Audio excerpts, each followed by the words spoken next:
Olá pessoas, eu sou a Tatá e esse é o canal Um Rim Pra Mim.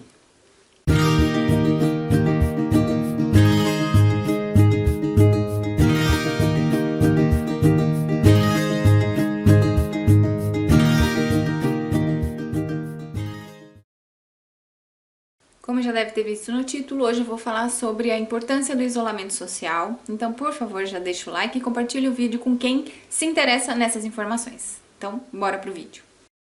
Eu quero começar falando que provavelmente esse é o último vídeo que eu vou fazer sobre o vírus. Depois a gente volta à programação normal do canal, tá bem? Mais focada em problemas renais, insuficiência renal, pacientes crônicos e assim por diante, ok? Eu quero trazer só algumas informações básicas aqui pra você hoje, porque ainda parece que não caiu a ficha de muita gente e eu quero explicar rapidamente o que tá acontecendo, o porquê que é tão importante assim a gente respeitar a quarentena. Bom, como eu já falei aqui antes, a principal forma de contágio do vírus é através de gotículas que ficam no ar, posteriormente caindo em superfícies, em objetos, e assim a gente coloca a mão, passa no rosto, enfim. Tem todo esse processo que acontece da contaminação desse vírus, que é muito fácil, por sinal. E é aí que entra a importância do isolamento social. A coisa mais importante que a gente pode fazer para prevenir, para acabar com essa pandemia o mais rápido possível, é a gente respeitando esse distanciamento social. Quando a gente fica muito perto de outra pessoa, a gente pode ser contaminado ou contaminar. Porque como vocês também já sabem, existem as pessoas que se contaminam e não apresentam sintomas, ou tem aqueles primeiros 14 dias em que a pessoa está infectada e ainda não começou a manifestar nada. Então uma pessoa infectada que não sabe que tá, já não, às vezes não toma todo aquele cuidado e acaba infectando outras pessoas. Bom, sabendo disso, a maioria dos países que tem casos do vírus pediram, alguns até decretaram, que seus habitantes reduzissem qualquer contato próximo com outras pessoas. Assim, o número de pessoas que se contagiam com a mesma doença é reduzido, é menor. Essa é a ideia principal do distanciamento social.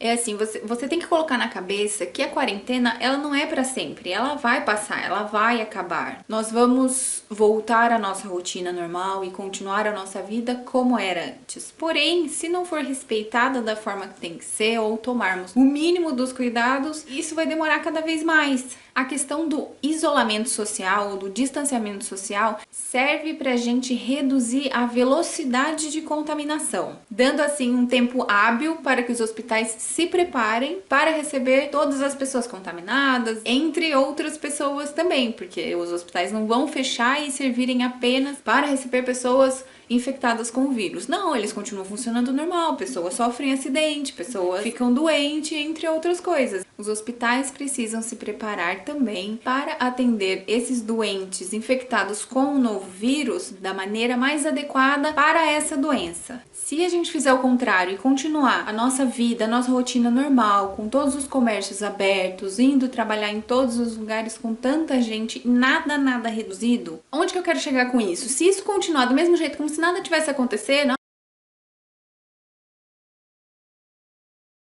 eu vou no meu I99, eu vou no cabeleireiro, eu vou não sei aonde, vou em tudo que é lugar porque eu quero, porque eu posso e ninguém vai me impedir. Tá, linda, só que daí você faz isso, sua mãe faz isso, sua família faz isso, todo mundo faz isso, vamos fingir que nada tá acontecendo. Aí todo mundo começa a ficar doente ao mesmo tempo, todo mundo vai precisar utilizar o sistema do hospital, chegando no hospital vai lotar porque todo mundo ficou doente ao mesmo tempo. E eles não vão ter a capacidade de suprir todas as necessidades. Eles não vão dar conta de todos esses doentes ao mesmo tempo. Pode ser o hospital maior que tiver, não tem como dar conta, não tem suprimento suficiente, não tem cama suficiente, não tem leitos com os ventiladores que são aqueles que você usa para ficar entubado quando você tem falta de ar, cilindros de oxigênio, luvas, máscaras profissionais, tem falta de tudo nos hospitais. Normalmente isso já acontece um pouco. Imagina durante uma pandemia em que todos resolvem ficar doentes ao mesmo tempo. Resolvem assim, tá? Vocês entenderam. Agora, você sabe por que isso não é legal? Claro, além do óbvio. Eu vou explicar rapidamente o que pode acontecer se você ficar doente com o vírus. Isso que eu vou contar agora é uma das coisas que podem acontecer.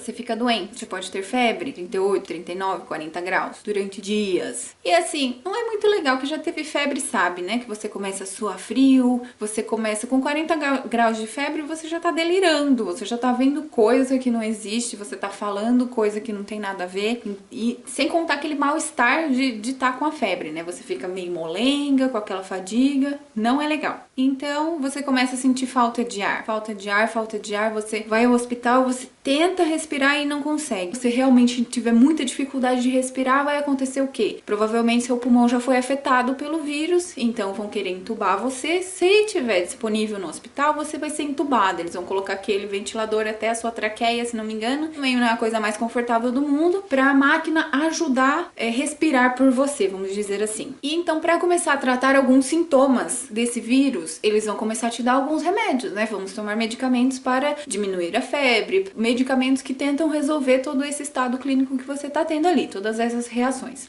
Esses medicamentos podem ser um pouco fortes e também eles podem causar alguns efeitos indesejados. O que poderia acontecer? Você toma esses medicamentos, os seus rins não estão mais tão enfraquecidos, não estão mais dando conta de filtrar tudo aquilo, então você começa a ter insuficiência renal. Alguém aqui sabe o que é insuficiência renal? Eu, querida professora, todos vocês sabem, quem tá aqui no canal é justamente por causa disso. Insuficiência renal é uma coisa que é presente na nossa vida. Agora você que faz hemodiálise e fica doente, pode acontecer várias coisas e várias coisas ruins. Quem não faz, quem nunca teve contato com hemodiálise é uma pessoa 100% saudável, lindinha, foi lá, ficou doente, aconteceu isso de tomar os medicamentos, ficou lá com o rim prejudicado. Essa pessoa pode passar a ter de fazer hemodiálise. Então eles vão colocar um catéter de emergência, aquele que a gente já conhece, né? Que pode ser, normalmente ele é aqui ou ele é na virilha, e você começa a fazer hemodiálise. Além de você estar com o tubo, o ventilador para respirar,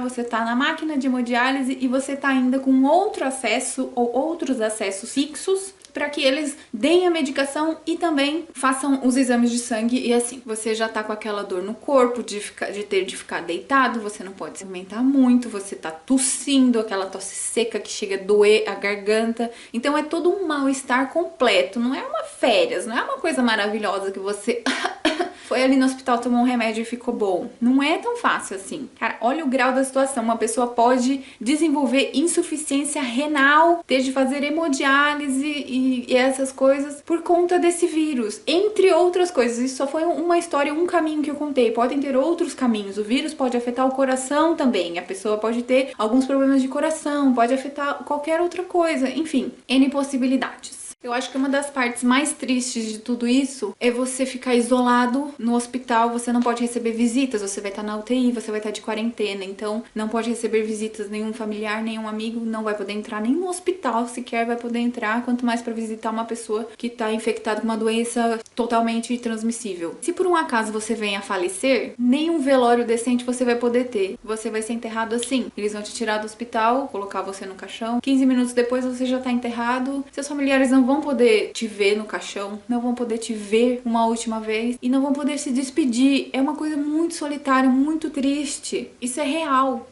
Por mais que muita gente ache que não é, isso é real, isso tá acontecendo. Eu não gosto de falar muito nessas coisas de coisas mórbidas, nossa, vai morrer, não sei o que. Não tô fazendo sensacionalismo, eu tô contando os fatos.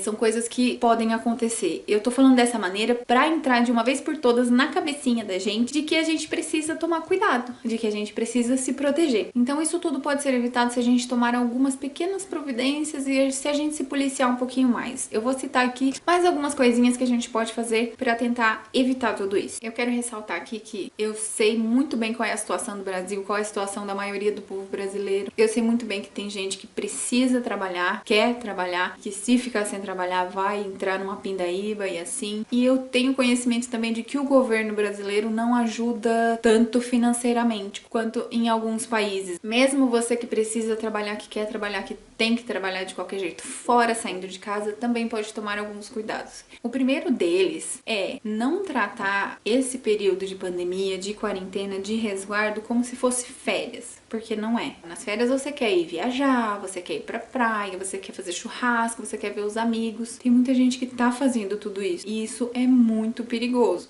essas coisas seria bom evitar. E segundo o Ministério da Saúde, existem alguns lugares também que devem ser evitados nesse momento, e alguns deles são museus, teatros, arenas esportivas, festinhas noturnas, bares, restaurantes, baladas, clubes, qualquer lugar que você possa entrar em contato com uma ou mais pessoas ao mesmo tempo. Eles pedem também para não frequentar o cabeleireiro, o barbeiro, a manicure, pedicure, massagista, o esteticista. O Ministério da Saúde está pedindo para evitar porque você não consegue manter uma distância segura, aquela distância de 2 metros, de uma pessoa que você vai fazer a mão, ou que você vai fazer uma massagem facial, ou que você vai fazer o cabelo. Infelizmente a gente vai ter que ficar embarangada durante a quarentena, e é isso.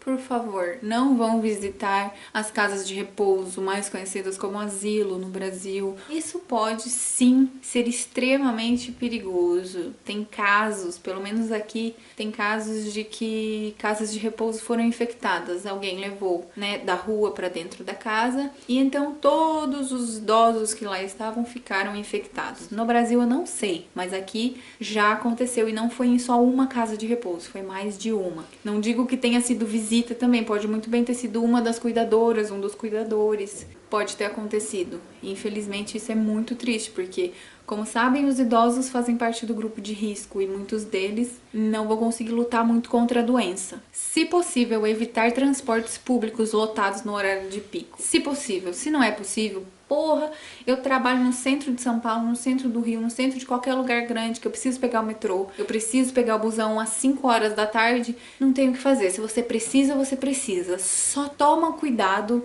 para não tocar no seu rosto antes de lavar a mão. Eu queria pedir que vocês se cuidem, e para que vocês não esperem que essas estatísticas e que todos esses números que vocês veem todos os dias no jornal comecem a se tornar nomes de parentes, de filho, de família, de amigos. Não esperem que isso aconteça para cair na real. Isso existe, isso tá acontecendo, não é invenção. Agora eu vou só mostrar essa imagem pra você entender realmente sobre como é importante a gente ter esse distanciamento social. Então, olha só, na imagem, uma pessoa infectada mantendo todo aquele contato sem o isolamento social. Em 5 dias, ela pode contaminar até 2,5 pessoas. 2,5 pessoas ficam infectadas. 30 dias são 406 pessoas. Claro que é indiretamente, né? Essa uma pessoa não vai ter contato com 406 pessoas, mas vocês entenderam, né? Uma passa pra outra, passa pra outra, passa pra outra. Reduzindo isso pela metade, ou seja, 50% de exposição a menos, essa uma pessoa em 5 dias vai contaminar, em média, 1,25 pessoas infectadas. E em 30 dias serão 15 pessoas infectadas. Isso daí já diminuiu de 406 para 15, né? Agora, diminuindo um pouco mais esse contato. 75% menos de exposição. Em 5 dias, ela vai infectar um pouco mais de meia pessoa. Enfim, em 30 dias, uma pessoa com 75% de menos exposição pode infectar até 2,5 pessoas.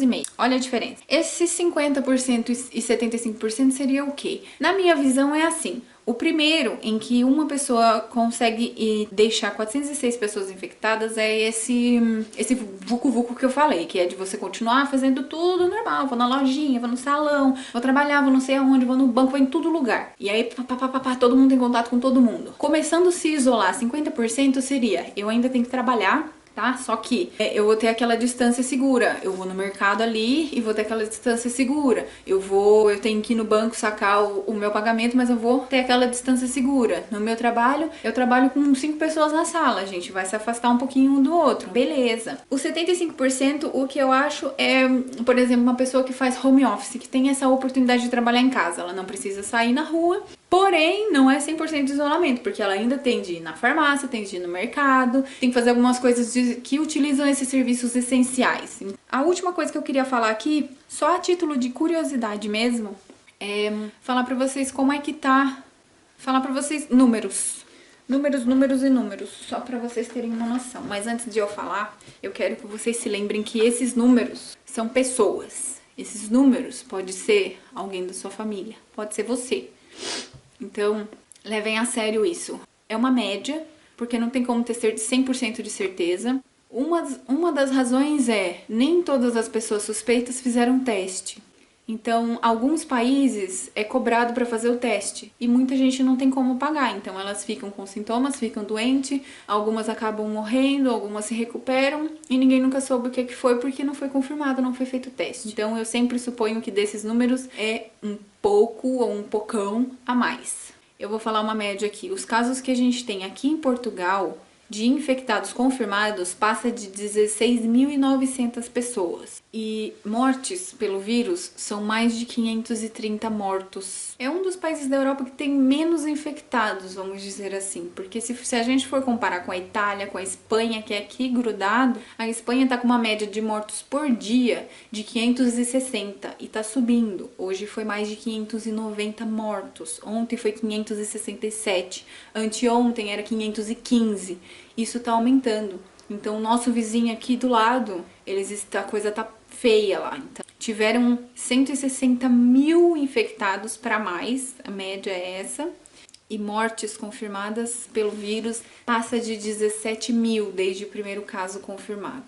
No Brasil, pelo que eu vi, eu gostaria de dizer que é um número bom, mas não tem como a gente banalizar, entendeu? Uma morte já é muito, porque você fala, foram só 5 mortos, mas esses 5 mortos são alguém. Era o amor de alguém, era o pai, era a mãe de alguém, o filho, o irmão. Então não dá pra banalizar. Todos que estão doentes, todos que estão morrendo, são importantes. No Brasil, pelo que eu vi, foram mais de 23.700 infectados confirmados e um pouco mais de 1.300 mortes. E no mundo, já tivemos confirmados mais de 86.200 mortes pelo vírus e mais de 1.300.000 pessoas infectadas confirmadas. Era só isso que eu tinha pra falar. Pra tomarem cuidado, pra não esperar que aconteça com vocês ou com alguém que vocês gostem, pra começar a acreditar. Eu fico muito triste quando eu falo desse assunto. Eu não pretendo voltar a postar vídeos aqui no canal sobre isso. Então, por favor, não esqueça de dar like no vídeo se você gostou dessas informações. Compartilhe o vídeo com as pessoas que ainda não sabem dessas informações ou com amigos que você acha que precisa saber. Também não esquece de se inscrever no canal, é no botão vermelho aí embaixo. E também segue a gente lá no Instagram, que é esse arroba que tá aparecendo aqui embaixo. @umrimpramin, com 1 de numeral. E também deixa seu comentário aí embaixo que eu quero saber a sua opinião sobre tudo isso, mantendo o respeito, por favor.